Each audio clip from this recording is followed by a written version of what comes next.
Assalamualaikum warahmatullahi wabarakatuh. Apa kabar anak-anak?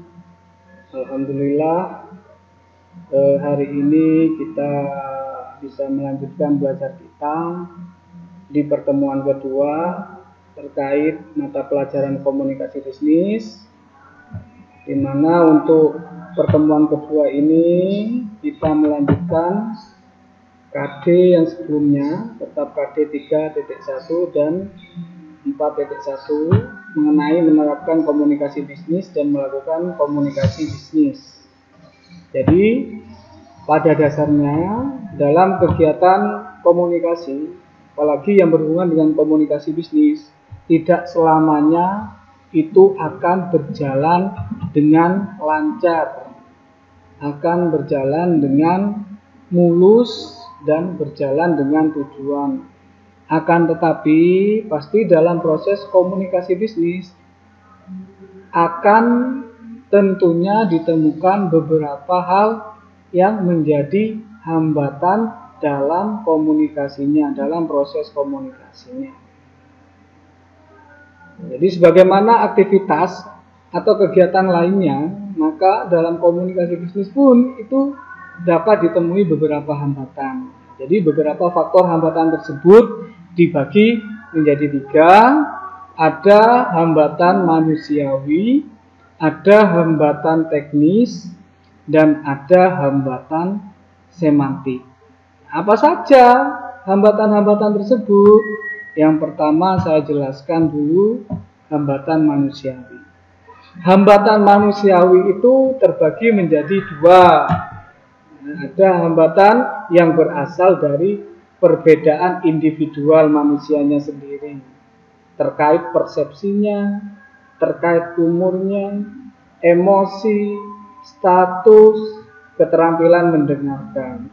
Yang kedua, hambatan yang ditimbulkan oleh iklim psikologis dalam organisasi atau lingkungan sosial dan budaya, biasanya seperti suasana iklim kerja serta tata nilai yang dianut. Jadi dalam proses komunikasi bisnis bisa terjadi hambatan manusiawi, ketidaksambungan karena berasal dari faktor individu yang tidak sama seperti perbedaan persepsi, perbedaan umur, perbedaan status, itu bisa menjadikan hambatan dalam proses komunikasi. Itu biasa disebut dengan hambatan manusiawi. Terus kemudian ada hambatan yang ditimbulkan oleh iklim suasana di tempat lingkungan kerja dalam organisasinya. Di suasana iklim kerja serta tata nilai yang dianut itu mungkin berbeda. Itu bisa menjadikan suatu hambatan dalam proses komunikasinya. Terus kemudian selain ada hambatan manusiawi, ada hambatan teknis. Jadi hambatan teknis itu terjadi karena media, mungkin sarana dan prasarana yang tidak memadai, atau kurangnya sarana prasarana, atau mungkin hilangnya sinyal, kurangnya sinyal. Maka dari itu terjadi yang namanya hambatan teknis. Hambatan teknis sendiri itu akibat adanya pengaruh kondisi lingkungan teknis sehingga mengakibatkan ketidaklancaran pengiriman dan penerimaan suatu pesan. Salah satu contohnya kurangnya fasilitas media komunikasi dan kurangnya penguasaan terhadap teknologi yang bisa menimbulkan hambatan. Jadi hambatan teknis itu bisa terjadi karena kurangnya sarana prasarana dan bisa kurangnya kemampuan seseorang dalam mengoperasikan teknologinya. Ya, kurang ketidakmampuannya mereka menggunakan alat teknologi sebagai media komunikasi. Kemudian yang ketiga, hambatan yang terjadi dalam proses komunikasi biasanya ada yang namanya hambatan semantik. Jadi hambatan semantik itu merupakan suatu hambatan yang terjadi dalam proses penyampaian pesan. Baik pesan itu berupa pengertian maupun ide secara efektif. Contohnya ketika ada seorang kepala atau pemimpin memerintahkan tanpa mempertimbangkan perintahnya kepada bawahannya.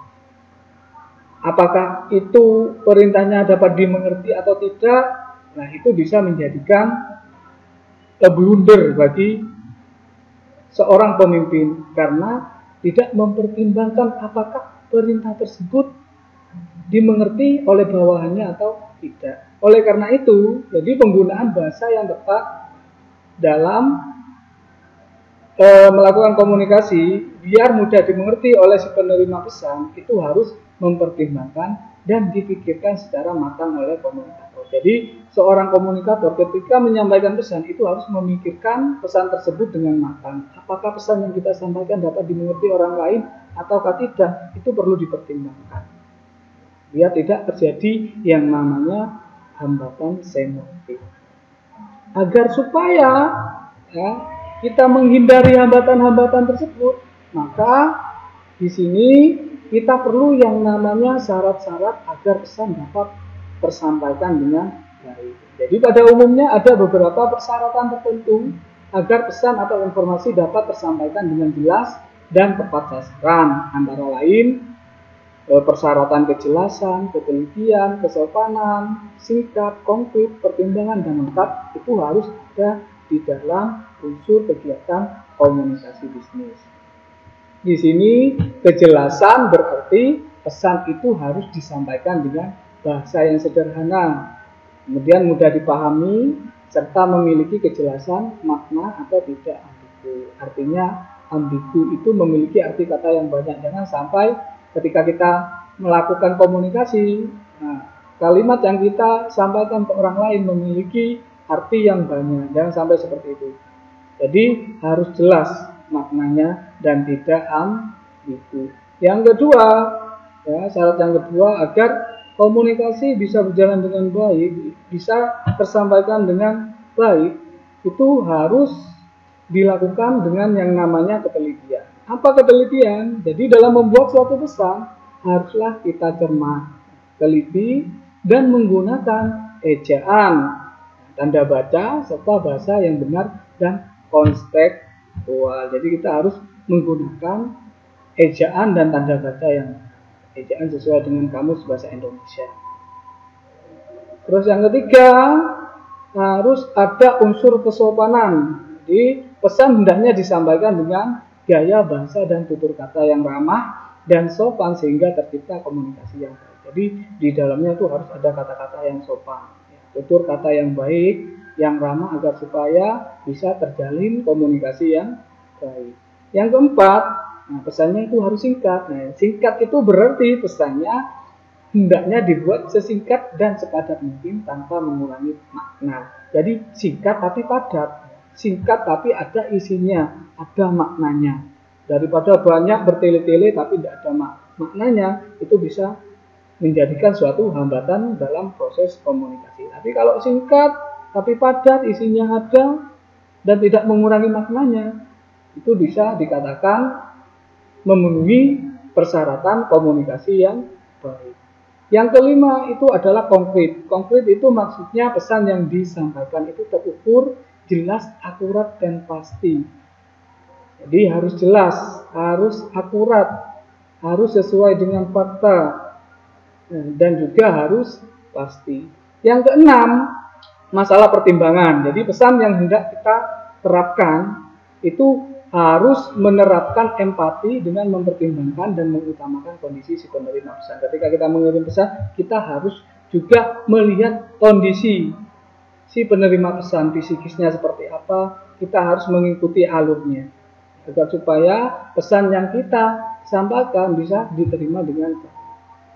Yang terakhir yaitu harus lengkap. Pesan itu harus lengkap. Singkat tapi harus lengkap. Lengkap berarti di sini suatu pesan hendaknya sempurna, lengkap, dan menyeluruh. Jadi itu adalah syarat-syarat yang harus ada agar supaya komunikasi yang kita lakukan itu bisa berjalan sesuai dengan tujuan dan dapat diterima oleh si penerima pesan. Mungkin untuk pertemuan kedua ini saya cukupkan sampai di sini. Saya ucapkan terima kasih. Saya akhiri. Wassalamualaikum warahmatullahi wabarakatuh.